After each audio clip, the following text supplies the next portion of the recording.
Hi, welcome to Spoonies Life and Beyond. I am your host, Sarah, and today we are going back to something that we haven't done for a while. Unfortunately, Taz isn't well at the moment and has some other commitments. So I'm going to be doing it on my own. Well, not on my own. I'm going to be doing it and asking for the Spoony community to add in their experiences. Just letting you know that this isn't for medical advice. This is for awareness purposes only, and just to help people to advocate as well.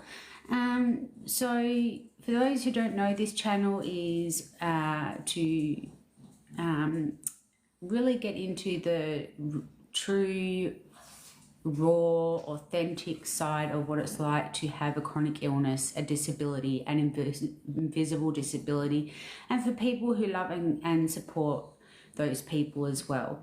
So I'm going to actually go into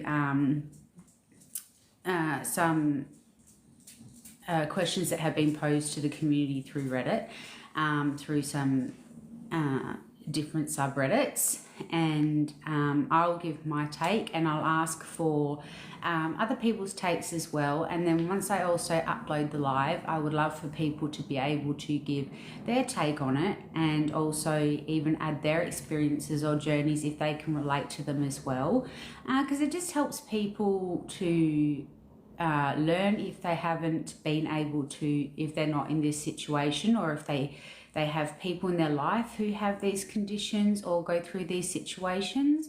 And it also just gives a bit of support for those who are. So just letting you also know that I am blind, so I won't unfortunately always be able to look at the camera. I do have little earpieces in, so I do text to speech. Sometimes I may get a little paused and confused, but I will do my best to get caught up. So the first one is from the Reddit subreddit Chronic Illness, and it is posted by Totsuki, and they've posted, how do you respond when someone asks you if you're okay? So some of the people who are reasonably familiar with my chronic illness will ask me with relative frequency if I'm okay. Most of the, sorry, that was my pug. Most of the time I'm visibly struggling at the time.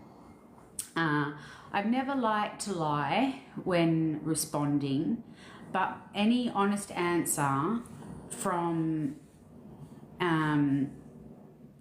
I'm struggling today to nothing out of the ordinary just results in pity, and I would love to avoid that. Does anyone else have any suggestions? So in my experience, because I get asked this a lot by my loved ones as well, even when I'm visibly not okay, because I do have rare conditions that are invisible illnesses, unless I am to that point where it's hospital time, or I'm having a severe flare-up, and I get asked if I'm okay, and my answers are generally, oh, I'm plugging along,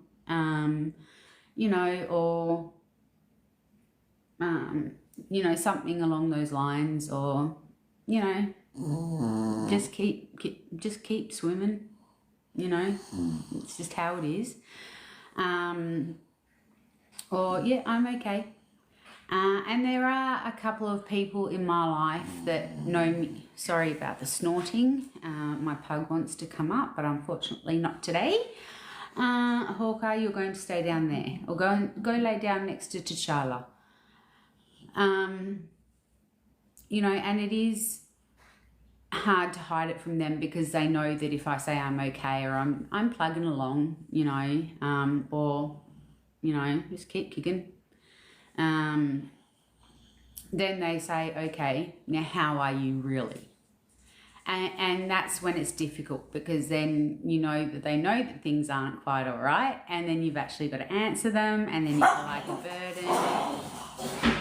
Sorry, it's playtime for the boys. It's quite young, quite early here in Perth, Western Australia. You know, I think it's hard. This is one of the questions that a lot of people in the Spoony community find really difficult, because we all try to put on that face, you know, and I think a lot of people who will watch this in the Spoony community will know that we all kind of put on that face, you know, and pretend that everything's okay, and we get used to putting that face on so well that, you know, we get really good at it. And when we get asked if we're okay, we just say, I'm okay. And eventually, to most people, it becomes believable. But to those who truly know us, they know deep down that it's not, you know. And although we don't like to lie, it's just a part of our life, because you do truly start to become someone who feels pitied and someone who feels like a burden. So it is difficult. So we simply just start to say, I'm okay. And they're the two words that Spoonies are all too familiar with, is just saying, I'm okay. So I would love for people to pop down their experiences with this, or even if they wait until I upload the video so they can put down their experiences with this, even if they're from the other side where they know someone who goes through this, and what it's like for them asking if they're okay and always receiving the response, I'm okay, and then kind of knowing that things aren't quite right. Or if you're a support person for somebody with a chronic illness or disability or invisible disability, because this is one of those things that really applies to those who have an invisible disability, who, you know, people know that there's something wrong with them, to put it bluntly, and I don't really like to put it that way, but unfortunately that's how it's seen, is there's something wrong with them, but because it's an invisible disability, it's very difficult to understand.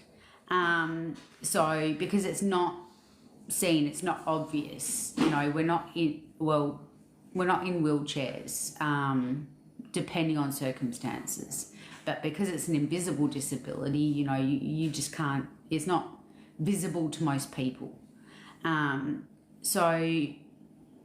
Yeah, please pop down your responses, or wait until I pop it up and I upload it. And yeah, that would really help, I think, a lot of people in the Spoony community, because I know that a lot of people who reach out to me have asked the same question. So the next one is from the subreddit Chronic Pain, by Perspective Mean 9288, and it is titled, I Just Screamed at My Doctor. And they say, am in chronic pain and just screamed at my doctor for telling me that I should wait and see for it to be better, and that it's not life-threatening, so I should just live with it. Made a hoo-ha and everyone looked at me, but I'm just so furious. Call me a bitch, but I am tired of gaslighting, dismissive doctors who don't bother finding out what's wrong. Okay. I have, as many of us have in this community, been through this also. And it is really difficult, because we are in a lot of pain, and unfortunately our doctors don't and can't comprehend how much pain we're actually in.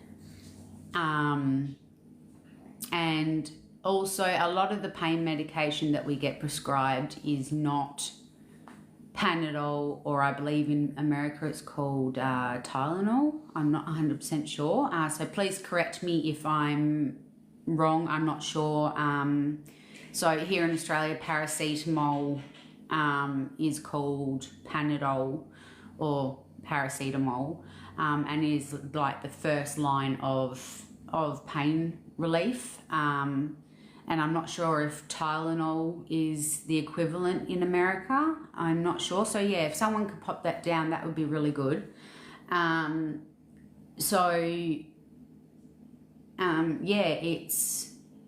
it's really hard because, like I said, we don't.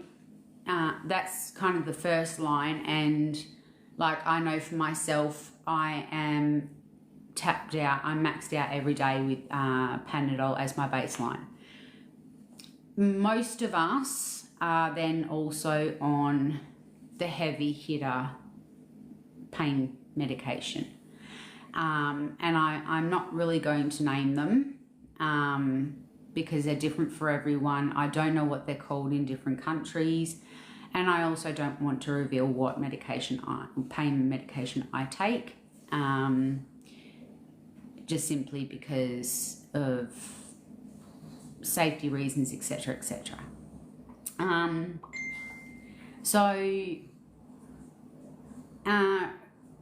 In regards to when you're at that point where doctors are talking to you like that and they're dismissing you and gaslighting you, this is really where I would step in and say, have a look into seeing if you have any advocacy centres near you that may be able to go with you. I have found, and unfortunately it is very sad, that with these medical professionals, they tend to change their tune when there's somebody with you, especially if they're an advocate. So if you can take someone with you, or even somebody that you feel comfortable with that's in your personal life to go with you to your appointments, you just have that support person there, that support system, you know, that can, if something like this happens, they can say, hey, this isn't okay, you know, this person's really in pain, and it's not right, something's going on, or there needs to be an adjustment. You know, I used to be a lot heavier than I am now, which made it really hard when I would tell my medical team that I was in pain, because it was just straight away put to, well, it'll go away when you lose weight. But your weight has nothing to do with the fact that you've got lesions and ulcers all over your body, and you need pain relief, because you have open lesions all over you, you know. And then, you know, I'd find that when my family members would go with me to talk to them, I'd get a very different response, and I would get more support from my medical team. So if you can get someone to go in with you, as sad as it is, I find that it does help, and it gives you that bit of support and reassurance that, you know, you've got that person there with you. They can ask questions as well if you are you know, unsure of things. They can think of things that sometimes we forget to ask. They remember things that sometimes we forget, because we do get brain fog, we do get overwhelmed, especially because we're not exactly there because we're in the best of health. We do get brain fog, you know, we do get memory problems. So I would honestly think about taking someone with you, and potentially looking to see if there is an advocacy centre who has volunteers that will be happy to go with you to your appointment, just to help stand up there with you to say, hey, the way you're treating me is not okay. I'm not a number, I'm a person, and I'm struggling. So yeah, if you have any takes on that, or anything to add, please pop it down, or when I do upload the video, add in your experiences or what your take is on it, or suggestions that you could add to it. because I know we've all had different experiences. We all have different, in different countries, we have different options as to what we can do. You know, and there's different foundations available. I know here in Australia we don't have an awful lot to do with large foundations and stuff like that for different chronic illnesses, especially when it comes to rare diseases. So yeah, it's definitely something worth looking into, depending on where you live. If you do know of advocacy centres and stuff like that, if you can post them on down below in the comments, or even wait till the upload and pop them down, just so people may have some extra resources, that would be absolutely amazing. Thank you. So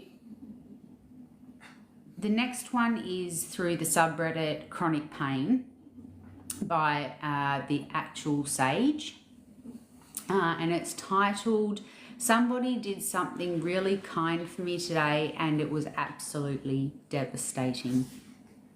So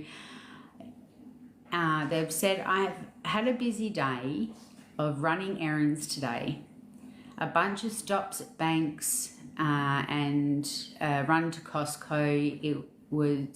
I was out for close to 4 hours, and towards the end, after some grocery shopping, I was returning the cart to the corral or whatever, and I passed a guy sitting in his car, and we briefly made eye contact in the way that you do normally with strangers, and I didn't think much of it. I returned to the cart, started walking back to my car, and he rolled down his window. 'Hey bro, you okay?' he asked. I stopped for a second, not really understanding what was happening. 'I'm good,' I said. 'Why do you ask?' And he said, 'You just look kind of sad.' I don't know what to say to this. For half a second, I considered explaining that I've been depressed and in pain for almost 20 years. But that seemed like a massive overshare. So I just kind of laughed, assured him I was fine, and thanked him for asking. It was really cool for him to ask. A guy reaching out to another guy, offering support and whatnot. We could use more stuff like that in our world, but it kind of broke me. I don't have the energy to regulate my face like that, especially when I'm out doing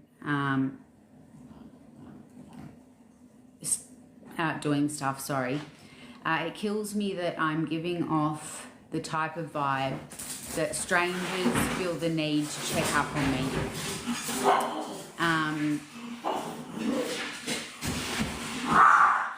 Boys, play fight somewhere else. So, this isn't the person I wanted to be as a kid, you know.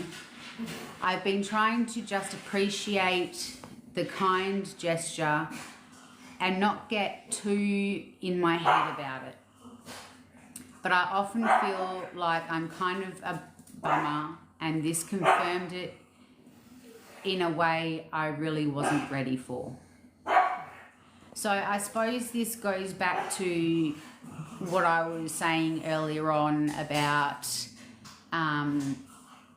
that we tend to put on that false facade, but some days it just gets too much that false facade comes down and other people can see it.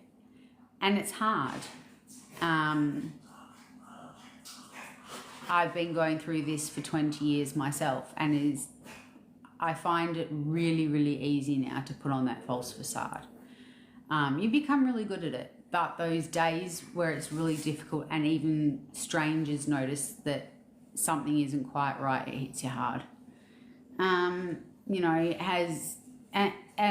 I suppose the only thing you can do is just take it for what it is. and it is difficult. You know, it's just something that has happened.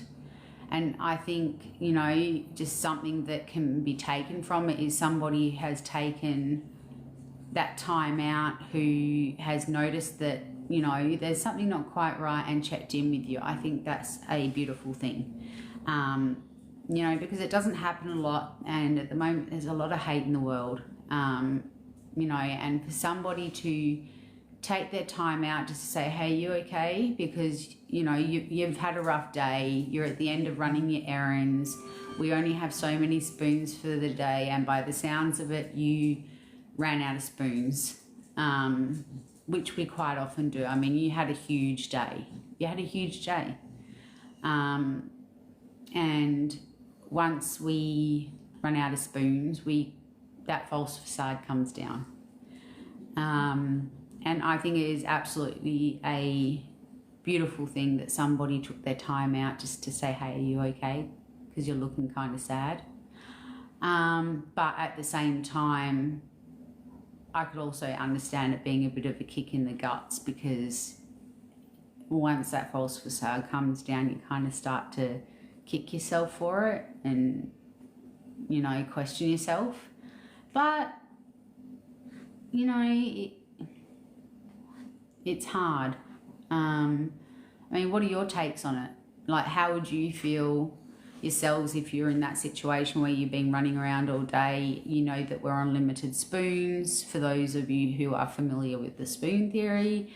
If not, check it out. It is a really good way of understanding the limitations that we have as people with chronic illnesses, disabilities, and invisible disabilities, as how we are able to function and what prevents us from functioning as well. So definitely check out the spoon theory, you know, and it also may help people in the Spoony community to be able to explain to people in their lives or people they meet as to what their limitations are and why they're unable to do certain things. So, like I said, I think it sounds like you ran out of spoons, you know, and when that happens, it does hurt, and it's a deep hurt.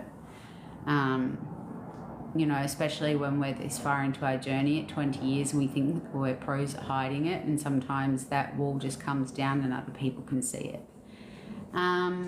You know, so if there's other people in the Spoony community who have been through this, if you could let us know your experiences, how you got through feeling this way, you know, and maybe even some coping mechanisms, you know, and maybe even finding some support groups, you know, because I don't really know what conditions you have, but obviously, you know, it's hard, and so maybe looking for some even online support groups, so you've got that way of reaching out to people and being able to have that conversation with people who kind of do understand to a certain degree as to what your condition is, and, you know, how it how it affects you and affects your body, how it affects your conditions. So I think support groups are really important. Stop snorting. Sorry, the joys of having pugs.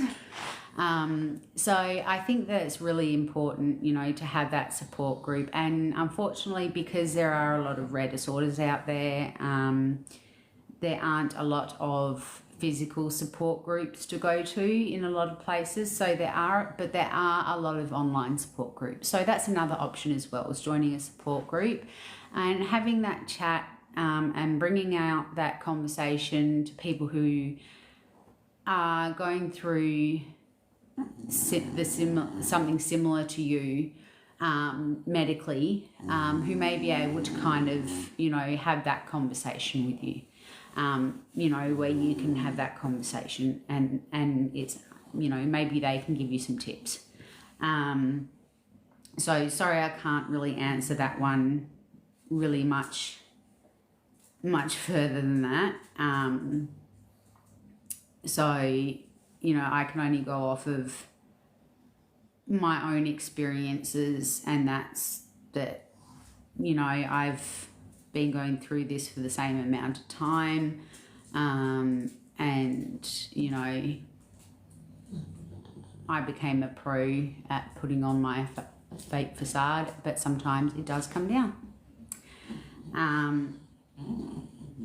So the next one comes from the subreddit Lupus, and it is posted by MX Sunshine, and it's titled "Full of Cotton," and they've written, "Do you ever wake up and feel like your head and mouth are just full of cotton? It's like you can't get around to being fully conscious. When I'm flaring, it happens sometimes. Usually it comes with some brain fog too." So this happens a lot when I'm flaring. And some days I also have this. I don't know about you in the Spoony community. I'd love to hear from you. I just call them either cotton head or brain fog days, or cotton wool head. It's just, it happens. You know, and I think it's actually a common side effect of a lot of medications that we get put on. It's also a common symptom that goes along with a lot of conditions that are known within the Spoony community, with invisible illnesses, disabilities, you know, and chronic illnesses. Unfortunately, it is also a side effect. So it's kind of hard to know from which side those are coming from. And for myself, I know that if I wake up and I'm feeling like that, it's going to be a Netflix day or something like that. It's not going to be a day where it's going to be really productive, because I'm just not going to be able to think straight. I'm not going to be able to have a normal conversation with somebody, and it does happen. But it happens more frequently when I flare up. I don't know about others that are in the Spoony community. So it'd be good if you could share your journey, you know, especially once this video is uploaded. If you could share your experiences or journeys with, you know, waking up basically feeling like you're full of cotton, and having brain fog. I find that it happens more and more now that I'm further into my journey and I'm not as well as I used to be. And now that I'm on, I suppose, more serious medications than I used to be on. So I think it's a mix of my disorders and my medications. So it does happen more frequently for me. I do try to push myself to do like at least one productive thing a day. But some days it's too much and I can't do it. So, you know, you just got to be kind to yourself as well. You know, I know how easy it is to feel guilty, for having to be kind to yourself and not do anything that day and to say, hey, I'm not going to be able to get anything done today. It is so easy to feel guilty. But, you know, sometimes we need to kind of put that pride aside. And that's something that I've only been starting to do in the last few months. And I've been going through this journey for like 2 decades. And that's because after an intervention, I was forced to. So, you know, because all I was doing was hurting myself. So, you know, we do need to kind of start putting our prides aside, you know, and sometimes to say today's a day where nothing's going to happen except for me just curling up on the couch and watching TV, having a nap, not really doing anything. If there's a couple of dishes to wash, hey, those dishes are going to be there tomorrow, and tomorrow may be a better day. You know, so be kind to yourself. You know, don't kick yourself. You're allowed to have those days. You know, everyone's allowed to have those days. So be kind to yourself. So if anybody's got any, like I said, experiences having those brain fog days, please definitely put down your experiences, your coping mechanisms, whether you also have had to learn to put your pride aside and just go, yeah, today's going to be one of those days where nothing is going to happen. But that's okay, because the things that need to be done today can be done tomorrow. So yes, now the next one is from the subreddit Lupus, and it's titled Tremors. So they say that I get such terrible tremors, I can't even properly write my name or put on makeup, if I even get that far in my self-care. The tremors are visible and border on trembling. I get really stressed out when I can't hold my face still. I just hate it. I look nervous when I actually get nervous. It's just totally messed up. Does anyone else have this, and what do you do about it? They've also put in an edit saying it's not every moment or every day, but there are definitely days when a cup of coffee would be a terrible idea. Also, I do not use any medications with this side effect. So my first thing would be, if this is a new symptom for you, number one, go see your doctor.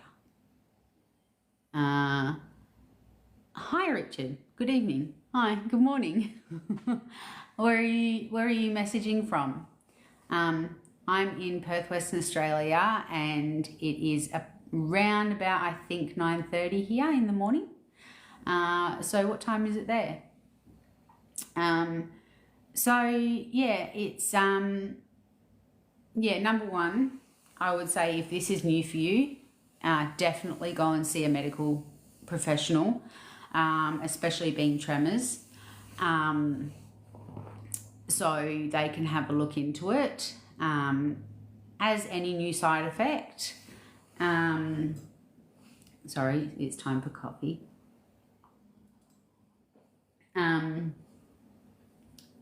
So especially if they're to the point where you can't even make or hold a cup of coffee. I myself have tremors, and can relate to this, and they can go from just being my hands to being my entire body, and yeah, I ended up seeking medical advice, and for me it was a neurological thing.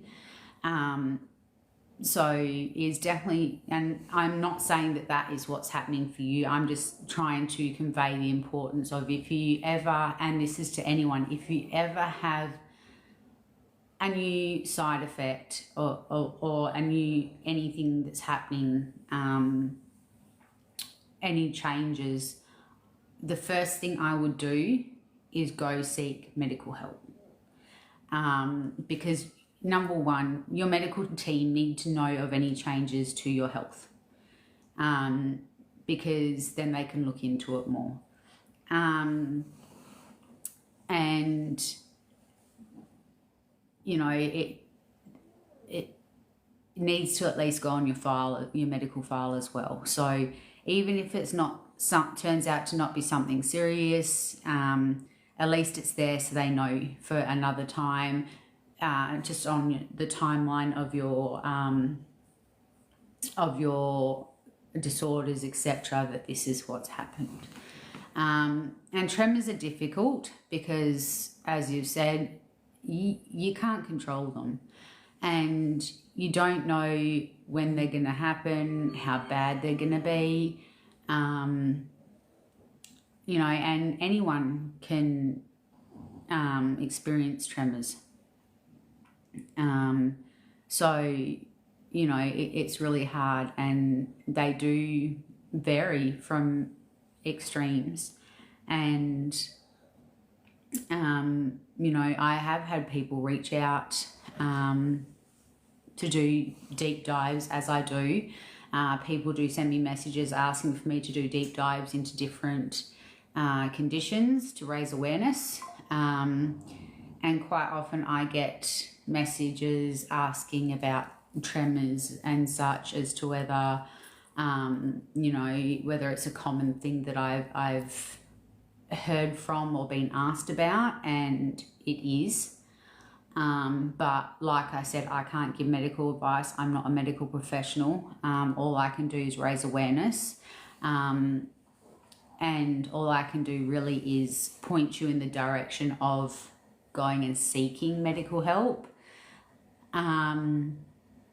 You know, especially if it is something new and it is to the point where it is affecting your life and the quality of life that you have.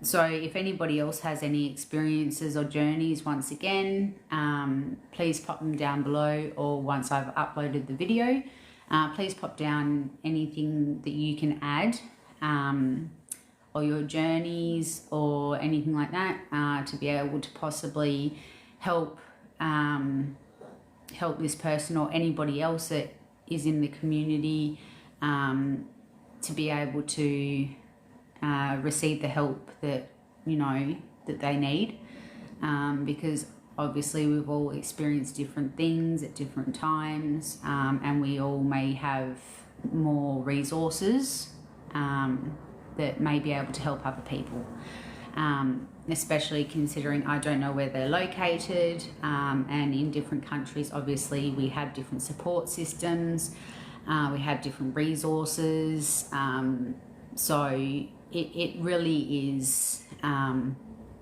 different. I know that in Australia we are blessed with when it comes to our medical system. However, at the same time, like any system, it is flawed. There are a lot of resources that are lacking, and there's also a lot of resources that aren't really known to the public, so they don't even know that they're there. So please do jump on and, you know, throughout this video, if you know of any resources, please jot down where you're located and the resources. Thank you. So that's the last one for today. So thank you so much for listening. I will be doing these once a week.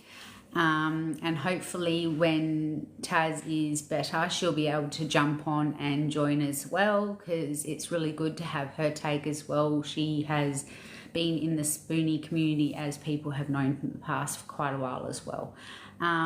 So just for people who are new, I have lupus and Behçet's disease and a few other lovely bits and pieces thrown in that are little rare disorders that isn't much known about, let alone treatments, but we're kind of, it's trial and error, but in the process I lost my vision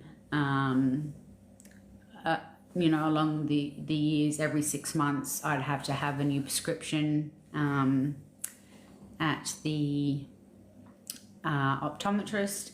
And the last time I actually went to the optometrist, they actually said to me, there's only going to be so much longer that, glasses are going to actually be able to help you. And I didn't really take it very seriously. I just thought, okay, well, it is what it is. And then I think it was about 9 months ago, or I'll go back a little bit. So I'd had a couple of flare-ups in the past where my eyes had been involved, and I'd had some uveitis, which a few people may be quite aware of, and then I had some optic neuropathy, which is not very friendly, and if not treated quite promptly, it's not, you can have some rather horrible outcomes. But luckily I got treatment very quickly for those, so they left very minimal damage, but obviously my glasses got significantly changed. This time round I was having a flare-up, and to me flare-ups these days after 20 years is just like meh, whatever. I haven't, my prednisolone, I've been on high dose prednisolone for like a decade. I could never get below 25 milligrams very temporarily, and then I go up to 37.5 again. And one day I kind of woke up, my eyes didn't feel right, and it was like having frosted glass on the lenses of my eyes. And so I rang my GP and I said, something's not right, this is what's happening, and got me basically straight in to see a private ophthalmologist, because to get in to see the ones in the public system, I would have been waiting about 6 months. So I got in to see him, and, obviously they've got limited equipment, etc. in their offices. Like, they can't do MRIs and CT scans and stuff like that in their office. So it was quite bad. And then I think it was about a couple of days later, I woke up and I couldn't see. And he at that stage had left to go on holiday for 6 weeks. And luckily my GP knew a rare disorder ophthalmologist. So he got in contact with her. I went to see her. My prednisolone obviously got whacked up like really high. And I am in the public system for my immunology, because unfortunately they are the only ones here in Australia that can prescribe the medication that is needed to be able to treat it. And unfortunately there were a few hiccups and a few issues, and by the time that she had got them to finally organise the treatment that I needed, it was 2 months later, and the damage had been done and was not reversible. So at that point I was still able to see whether it was light or dark. I could see the outlines of things but no detail. Then I had another flare-up, and what was left apart from the light or dark had gone. But this time she was really onto it, and so were they. So we actually got to a point where my left eye is completely gone, but my right eye, we managed to get back to where my vision was before the last flare. So it's been a bit of a journey, and that's why I started this channel / podcast, is because there isn't enough support out there. There just isn't enough for our community. So I'm going to upload this video in the hopes that people are going to be able to pop some resources down, their journeys, any tips on coping, you know, anything that will help in these situations, because we all need some help and we all need to help each other. You know, some countries are lucky and are blessed to have really good medical systems, but you still don't have that community support. You still don't have that level of connections with people who truly understand what you're going through. And so I think as a community, I really think we need to band together and help support each other. So if anyone at any stage through this video can put down anything that can help anyone, not even just for the stories that or journeys that I have read out today, then, you know, even just in general, for advocacy groups, anything like that, foundations, that would be amazing. Anything we can do to help our community, that would be great. And I really appreciate it. So, yeah, let's start helping each other. So thank you for joining me today. I will be doing this again next Monday. So come along and join me, and hopefully it won't be long until Taz can come back and join in. And yeah, I hope you all have an amazing day or night, depending on where you are. And I shall see you in the next video. Don't forget to like, share and subscribe. Bye.